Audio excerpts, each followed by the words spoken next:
ఎప్పుడైతే కనుక వాక్యాన్ని వాళ్ళు విన్నారు, వాక్యాన్ని విని వాక్యమును విశ్వసించారు కనుక ఇక నాకు ఈ పాప లోకంలోకి వద్దు, నేను దేవుని రాజ్యంలో ఉండాలని తీర్మానం తీసుకున్నారు. ఎవరు బాప్తిసం పొందాలి అంటే వాక్యము విని విశ్వసించినటువంటి వారు మారు మనసు.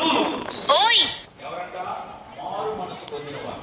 చాలా మంది నాకు చెప్పారు కానీ మారు మనసు పొందలేదు.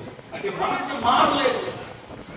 మనసు ఎప్పుడు మారిందంటే ఇక నేను పాపిని అని పశ్చాత్తాపం మనలోకి వచ్చినప్పుడు మనసు మారింది. ఇక చాలు నాకు ఈ జీవితము, ఇక చాలు, ఇక నేను దేవుళ్ళలోనే ఉంటాను అని మారు మనసు వచ్చినటువంటి వారిని బాప్తిసం తీసుకుంటారు. యేసుక్రీస్తు ప్రభు అని ఒప్పుకున్న వారు ఎవరన్నా? యేసుక్రీస్తు ప్రభు అని ఒప్పుకున్న వారు. కాబట్టి వీళ్ళు ఒప్పుకుంటా ఉన్నారు, ఆయనే నా ప్రభు అని, ఆయనే నా పాపాలు క్షమించాడని, ఆయనే నాకు నిత్య